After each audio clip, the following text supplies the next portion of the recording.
Tonight I will tell you something simple. If you hear it and dare to live it, nothing in your world can remain the same. You have been taught to speak toward your desires, to talk about what you want, to plead for what you lack. But hear me now, you are not to speak toward fulfillment. You are to speak from fulfillment. It is done. It is finished. It is already yours in the unseen. When I say this, I am not speaking in poetry. I am speaking in law. Your outer world is only the echo, the slow, lagging shadow of your inner speech, your persistent assumption, your felt state of being. Right now, you are revealing your true state by the way you talk to yourself. You may smile at people, you may say the right things out loud, but there is a quiet temple within you where the real words are spoken. There you say, I never have enough. There is no one for me. I'm always overlooked. These things take a long time, and life, which is only yourself pushed out, listens to that inner murmur and obeys. It must. It must. So tonight I say to you, change that inner speech, change the place you speak from. Not the outer phrases only, but the inner position, the standpoint from which you speak. Do not speak as the one who is trying to get. Speak as the one who already is. You have been standing outside the banquet hall of your own life, begging to be let in. You look through the window of your imagination and say, one day I will sit there. One day I will feast. One day I will be that person. And the law looks at you and says, so be it. One day, not now. But I say to you, there is only now in this inner realm. No past, no future. Only the eternal present of I am. When you speak from fulfillment, you stand at the end of the story and look back. You speak as one who has crossed the river. You remember your former self as someone you once pitied, but no longer are. Close you. Arise for a moment. I want you to feel something. Imagine just for this moment that the most persistent desire in your heart is now fully realized. Not halfway, not almost, finished. If it is wealth, imagine a life where money is no longer a question, not a strain, not a struggle. It comes and goes as naturally as breath. You pay what you wish, you give freely, you choose without counting. Do not think of money. Think from money. How would you speak from that state? You would not say, I hope one day I'll be free from these bills. You would not say, if only I could afford that.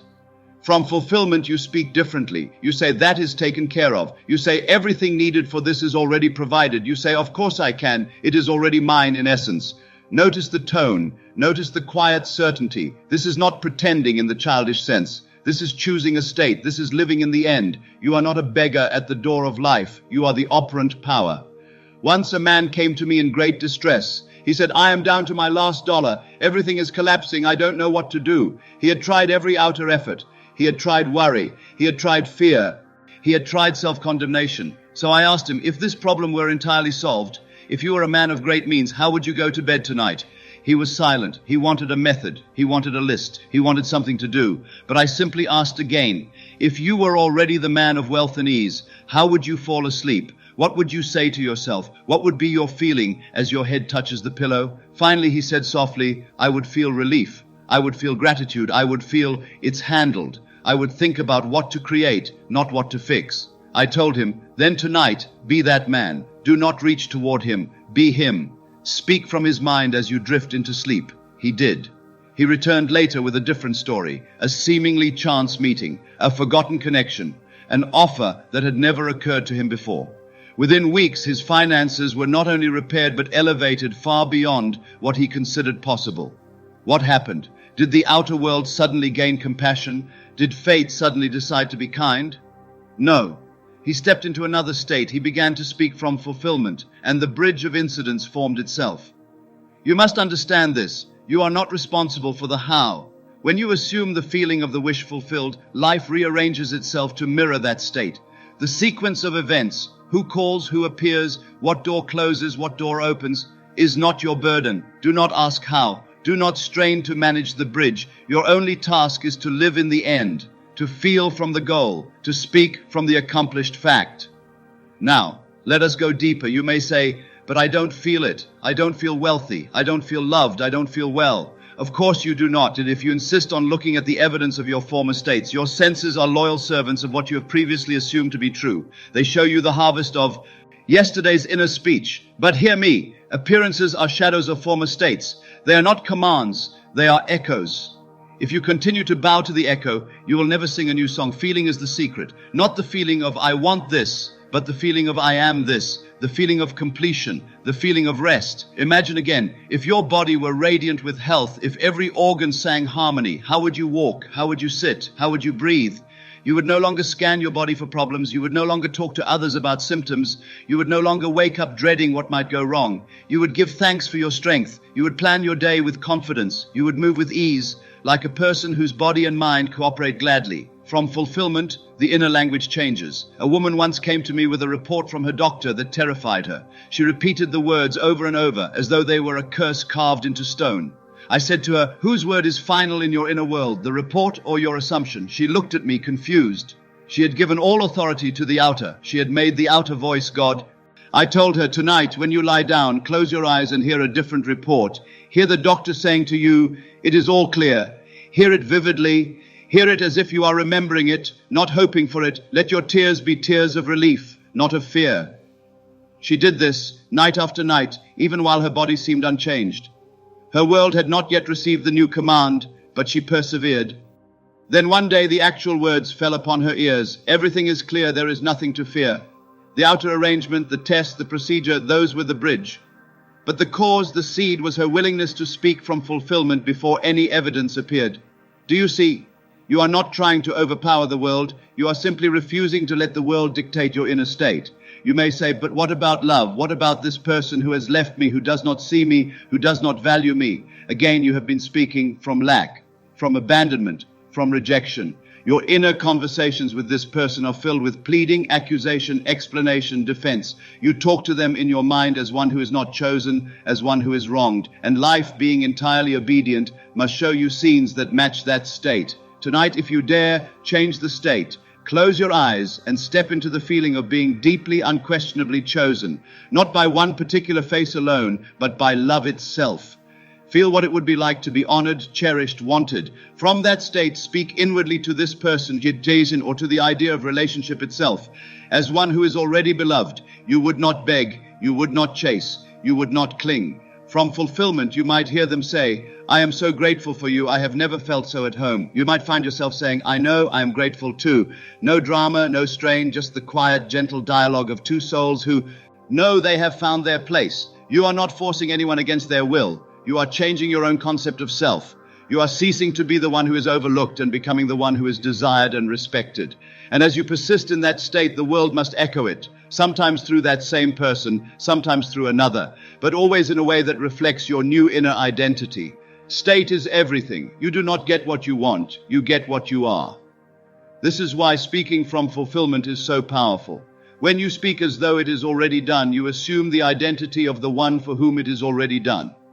Now let us speak of something sacred, your past.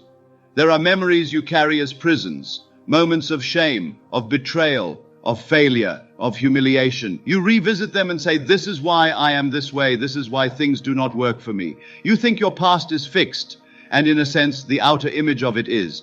But the meaning, the inner story, the emotional stamp, that is not fixed at all. You have been given a holy power, revision. You can return in imagination to any scene, any moment, and rewrite it. Not as escapism, but as law. When you revise, you do not pretend the past never happened. You redeem it, you cleanse it, you take back the authority you unknowingly gave to a painful event. A man once told me of a childhood event where he was mocked for desiring more in life. His family laughed at his dreams. They called him foolish. They said, "Who do you think you are?" And he carried that wound into adulthood. Every time he tried to enlarge his life, that voice rose again, "Who do you think you are?" And so he would shrink, he would sabotage, he would choose less than he desired. I invited him to return to that scene, not as the wounded child, but as the man he now wished to be, successful, confident, quietly powerful. In his imagination, he walked into that old kitchen transformed. When they mocked him, he did not cower. He smiled. He said, "You will see. I know who I am." He felt the strength in his own voice.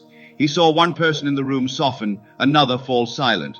He repeated this revised scene until it felt more real than the original memory, and slowly that old inner voice lost its power. He no longer heard "who do you think you are" as accusation. He heard it as invitation.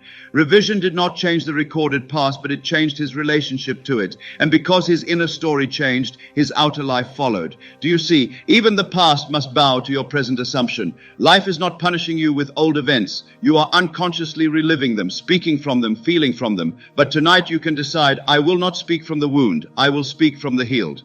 Now we come to a subtle but crucial point, the bridge of incidents. When you accept a state as real, when you speak from fulfillment, the world must rearrange itself.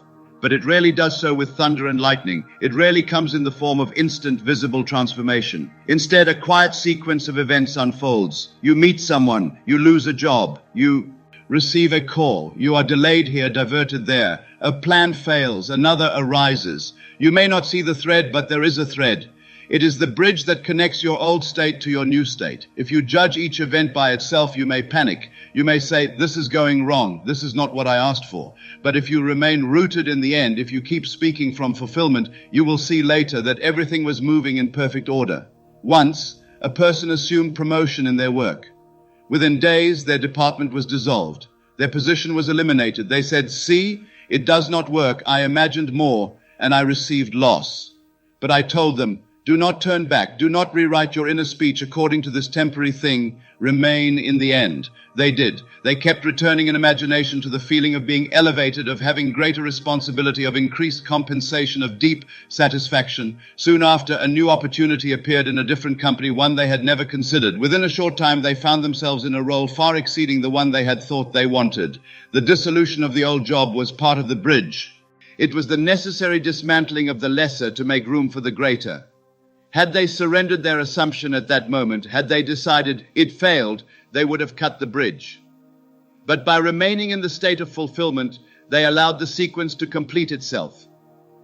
So I say to you, do not monitor the steps. Do not demand that the way be comfortable. Do not insist on recognizing the pattern as it unfolds. Your only obligation is to guard your inner state, to keep living in the end, to keep speaking from the already accomplished. Now let us turn again to money, for it is the symbol that frightens many. You have been trained to talk about money as something separate from you. You say, I need more. I never have enough. I don't know where it will come from. As long as you speak from lack, you are confirming that you are the one who lacks, and the world faithful servant will show you more scenes of lack. But imagine yourself now as a person for whom money simply obeys. It is not your master. It is not a tormentor. It is a tool, a servant, a neutral energy that flows where it is welcomed without worship. How would that person think? How would they speak in their heart? From that state, you might say within, everything I choose to do is funded. You might say, the ideas that arise in me carry their own provision. You might say, I am always met with more than enough. These are not affirmations shouted against fear. They are natural thoughts of one who lives in abundance. Feel now the weight of money in your hand, not as fantasy, as memory. Hear the quiet click of keys as you check accounts that are full. Smell the air in a place that once felt too expensive for you to enter, but now feels natural. Taste the food you once considered a rare indulgence, now simply part of your life. Do not observe yourself from the outside. Be the one inside the scene. Look through your own eyes. In this imaginal act, you are not trying to convince the outer world. You are deciding who you are.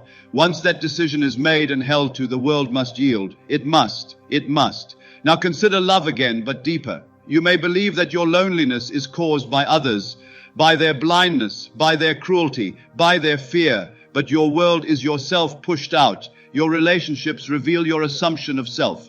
Not your words about yourself, but your felt truth. If you assume you are secondary, you will be treated as secondary. If you assume you must work to earn love, you will be placed in roles where you must prove your worth endlessly. If you assume you are easily forgotten, you will be forgotten. What if instead you assume that you are a divine favorite, not above others in value, but deeply, personally cherished by life itself? What if you assume that anyone who truly enters your orbit is blessed by your presence? From that state, love ceases to be a desperate chase. It becomes a recognition. Two beings recognizing the same light in one another. In your inner speech, you do not cry out, why do they not see me? You say, of course I am seen. Of course I am valued. Of course I am chosen. That is simply who I am. At first this may feel strange. Your old state will try to pull you back. It will whisper, you know that's not true. Look at your history. Look at what has happened. When that voice comes, you do not argue. You do not scream at it. You simply return to the end. You say quietly and firmly, that was the old me. I no longer live there. And you step again into the feeling of fulfillment. This is persistence. Not straining, not forcing, simply returning again and again to the chosen state. The outer world may take time to catch up. Do not be disturbed by this. Think of a star whose light reaches you centuries after it first shone. You look up and see the glow, but the event is long past. Likewise, many of the conditions in your life are old light, the delayed radiance of former assumptions. If you keep that image, you will not be troubled when shadows appear that do not match your new state. You will say, that is old light, I am no longer there. You are not waiting on life. Life is waiting on you to decide, waiting on you to accept, waiting on you to speak from fulfillment, not toward it. Now let us gather all of this into a simple living practice of consciousness. Tonight, when you're alone and the noise of the day fades, you will meet yourself. Not the self of habit, not the self of old stories, the self of choice. Before you close your eyes, ask yourself quietly, if everything now were exactly as I desire it to be, how would I feel? Not, how would I get there? Not, what must I fix? Simply, how would I feel?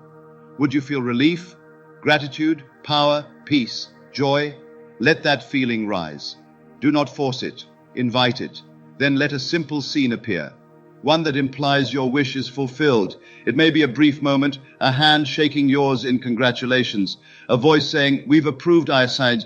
It's a beloved resting peacefully beside you, a doctor saying all is well. Do not decorate it endlessly. Do not complicate it. Let it be short, vivid, and saturated with the feeling of fulfillment. Step into that scene. Look out from your own eyes. Feel the textures, the sounds, the warmth. Then let your inner speech arise from there. Hear yourself saying, of course, this is my life. Hear yourself thinking naturally as one who already has. Do this not as an anxious ritual, but as a gentle return home. Do it until the line between imagined and real begins to fade. For there is no such line in consciousness. All is real in its own level. The invisible is simply the not yet appeared. You are not trying to force the outer world. You are lighting a new star within. In time, its light must appear as forms, events, people, opportunities. But that is not your concern. Your concern is the inner sky. Remember, imagination creates reality. Assumption hardens into fact. Feeling is the secret. Live in the end. The world is yourself pushed out. State is everything. Do not ask how. Revise the past. Identity first, evidence later. These are not phrases to collect. They are laws to embody. You have spoken for years from the state of lack, of fear, of waiting, and the world has obeyed you faithfully. Now speak from fulfillment. Speak from wealth. Speak from love. Speak from health. Speak from freedom. Let your inner voice, that quiet, eternal voice, declare, it is done. I am. I have. Not someday. Not maybe. Now. When you rise from this, walk as one who has already crossed over. Let your words be measured, not by politeness alone, but by their origin. Ask yourself silently, am I speaking from the old state or from the fulfilled one? If you catch yourself speaking from fear, do not condemn yourself. Simply pause. Return within. Choose again. Over time, this becomes natural. You will forget who you used to be. The one who begged, the one who waited, the one who doubted their own power. In their place stands a quiet, radiant being who knows that every word, every feeling, every assumption is a seed, and this being plants wisely. Tonight I ask you to join that being, to become that being, not tomorrow, not when the evidence appears, now. Speak from fulfillment, not toward it. Let your heart rest in the already done. Accept the wealth, the love, the health, the freedom as realities in consciousness now. And as surely as night turns to dawn, the world you walk through will bend, reshape, and reorder itself to match the song you sing within. It cannot do otherwise. It must. Go now and begin. In the silence of your own mind, let a new word be spoken, a word of completion, a word of fulfillment, a word that says, I am already there. And tonight, as you fall asleep, do not drift as the seeker. Rest as the fulfilled, for you are not moving toward your desire. You are speaking from it, and all creation listens